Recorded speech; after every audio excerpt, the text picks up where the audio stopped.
अस्सलाम वालेकुम। नई वीडियो के लिए चैनल को सब्सक्राइब ज़रूर कीजिए और बेल आइकन के बटन को दबा दीजिए। शुक्रिया।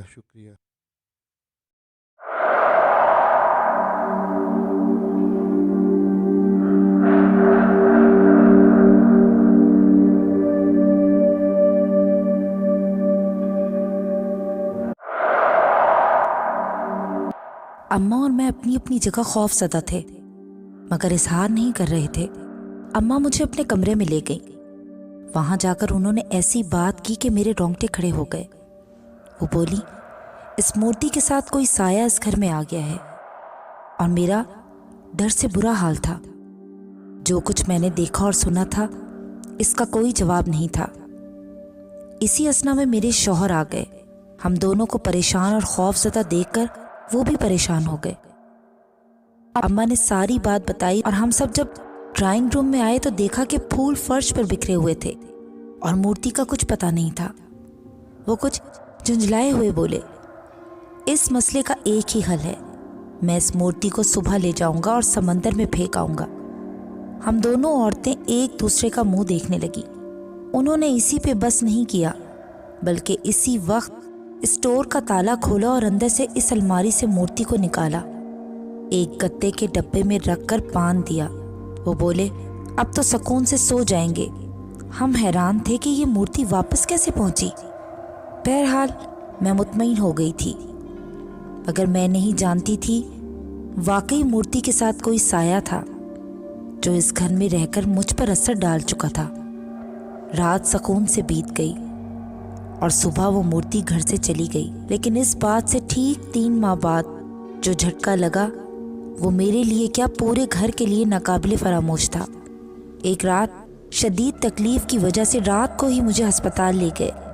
वहाँ मैंने एक बच्ची को जन्म दिया। लेकिन जब बच्ची को मेरी गोद में लाया गया तो मुझे खौफ का एक झटका लगा। इस बच्ची की सूरत हूबहू मूर्ति जैसी थी। वही नीली आंखें, दूध सी रंगत और गहरे बाल। मैं तो हैरत और खौफ से इसे गोद में भी नहीं ले पाई। इसी वक्त वो रोने लगी। इसकी आवाज हल्की और बारीक थी।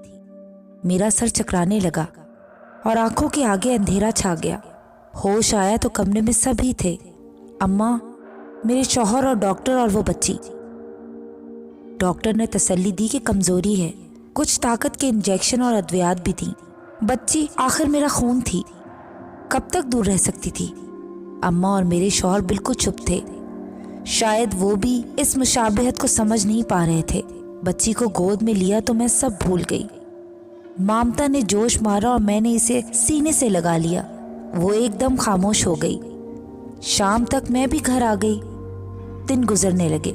एक बात मुझे बहुत परेशान करती थी कि वो बहुत रोती थी और इसकी भूख खत्म ही नहीं होती थी। जितना भी इसको दूध देती, वो कुछ ही देर में फिर बिलक बिलक के रोने लगती। और दूसरी बात ये कि इसमें से एक अजीब सी बदबू आती थी। चाहे नहला भी लो, मगर कुछ ही देर में वही बदबू आने लगती। मुझे तो कुछ समझ नहीं आता था कि क्या करूं। मियाँ साहब भी इसे कम ही उठाते थे और अम्मा के पास जाते ही वो इस कदर रोती कि वो घबरा वापस पंगोड़े में डाल देती। इसी हालत में 2 माह गुजर गए। मेरी हालत खराब होती जाती थी, सूख कर कांटा हो रही थी। ऐसा लगता था जैसे सारे जिस्म का खून निचोड़ लिया गया हो। 3रा माह शुरू हुआ तो बदबू नाकाबिले बर्दाश्त हो गई। दिन में 5 बार भी नहला दो, बदबू थी कि खत्म होने का नाम ही नहीं लेती थी। एक शाम मैं कमरे में थी, बच्ची सोई हुई थी। अचानक बिजली बंद हो गई। मैं मोमबत्ती जलाने उठी तो बच्ची, जिसका नाम गुलिराना रखा था, वो अजीब सी आवाज़ें निकालने लगी, जैसे कोई जानवर घुर्रा रहा हो। मैं घबरा कर पंगोड़े के पास आई तो एक साया सा बच्ची की तरह, जिसकी आंखें अंगारों की तरह जल रही थीं, मेरी खौफ से चीख निकल गई। इसी वक्त बिजली आ गई। देखा तो बच्ची आराम से खेल रही थी। अम्मा भी कमरे में आ गई थीं। उन्होंने जो समझा वो बहुत सही साबित हुआ। वो मुझसे कुछ नहीं बोली और जब मेरे शौहर घर आए तो उन्होंने कहा कि कल ऑफिस से छुट्टी लेकर बहू को दरगाह ले चलें। उन्होंने चौंक कर अम्मा को देखा, मगर इनकी नज़र में ऐसी तनबीह थी कि वो राजी हो गए। اگلے دن ہم حیدرآباد میں ایک درگاہ پر چلے گئے۔ تمام راستہ بچی چپ رہی، مگر جیسے ہی درگاہ میں قدم رکھا وہ بلک بلک کر رونے لگی۔ ایک سفید ریش بزرگ نے میرے سر پر ہاتھ رکھا اور بولے، بچی کو وہاں لٹا دو۔ پاس ایک چبوترا تھا جس پہ ایک دائرہ بنا تھا۔ میں نے بچی کو دائرے میں لٹا دیا اور خود پاس ہی چٹائی پر اماں اور میرے شوہر کے ساتھ بیٹھ گئی۔ انہوں نے کچھ پڑھنا شروع کیا، ساتھ ہی بچی نے رونا اور چیخنا شروع کر دیا۔ وہ اس قدر درد سے رو رہی تھی کہ میں بھی رونے لگی اور بھاگ کر اسے اٹھانے چلی گئی، مگر میرے اٹھنے سے پہلے ہی دائرے کو آگ لگ گئی۔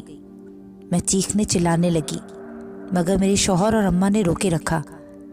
بچی کی چیخیں آسمان تک جا رہی تھیں۔ میرا ضبط جواب دے گیا۔ میں لڑکھڑا کر گرنے لگی اور بے ہوش ہو گئی۔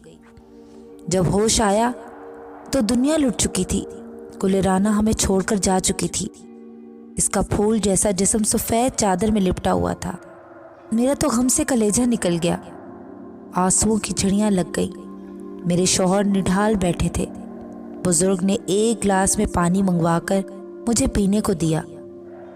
اس پانی کو پیتے ہی میرے اندر ایک توانائی سی محسوس ہوئی۔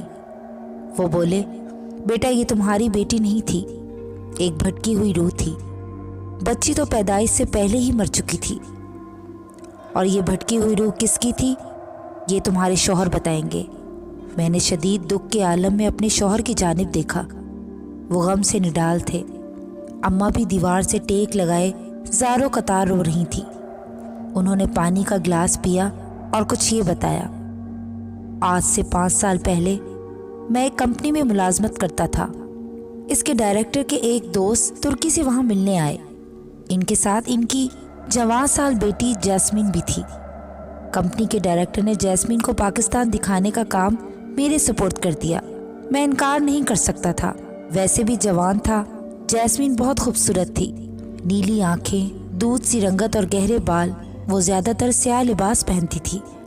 پاکستان دکھاتے دکھاتے نہ جانے کب وہ مجھ سے محبت کر بیٹھی۔ جب اس نے اظہار کیا تو میں گھبرا گیا۔ وہ میری بے تکلفی کو محبت سمجھ بیٹھی تھی۔ میں نے اس سے دوری اپنائی تو وہ اور بھی زیادہ پریشان کرنے لگی۔ وہ مجھ سے شادی کرنا چاہتی تھی۔ میں ایک تو اپنے گھر اور دوسرے ڈائریکٹر کے دوست سے خائف تھا۔ اس دن ہم اسٹیمر پہ سمندر کی سیر کر رہے تھے تو وہ بولی میں تمہارے بغیر مر جاؤں گی۔ میں نے کہا، بچوں کی طرح ضد نہ کرو، تمہارے والدین اس رشتے پر راضی نہیں ہوں گے۔ وہ بولی، ایک ہی طرح میں تمہارے ساتھ رہ سکتی ہوں ہمیشہ، مر کر۔ یہ کہہ کر اس نے سمندر میں چھلانگ لگا دی۔ میرا دماغ معاف ہو گیا۔ جب تک اسے بچانے تیراک سمندر میں اترے وہ مر چکی تھی۔ اس کا باپ دھاڑے مار مار کر رو رہا تھا۔ اس کی لاش کو جب نکالا تو اس کی آنکھیں مجھ پہ جمی تھیں۔ میں تو کہتا ہی رہ گیا کہ ایسا مت کرو، ایسا مت کرو۔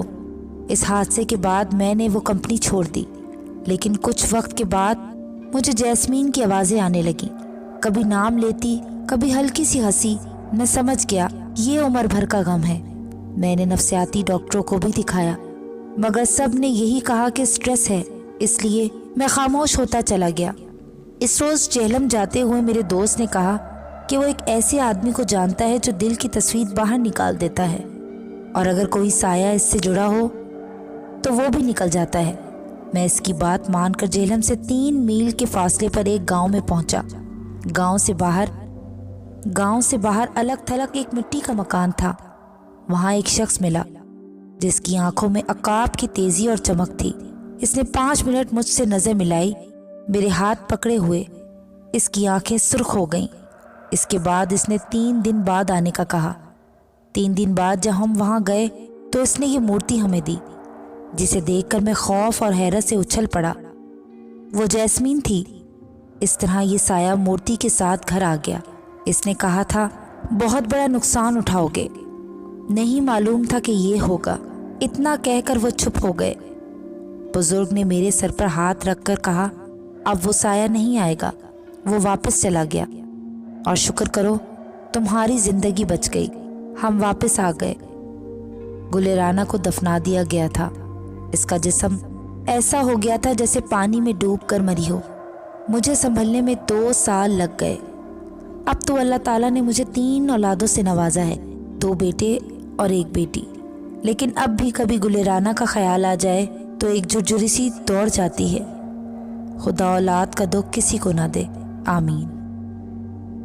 दोस्तों, ये कहानी आपको कैसी लगी हमें कमेंट्स में ज़रूर बताइएगा और हमारे चैनल डर की दुनिया को ज़रूर सब्सक्राइब कीजिएगा। नेक्स्ट वीडियो तक के लिए इजाज़त दीजिए। अल्लाह हाफ़िज़।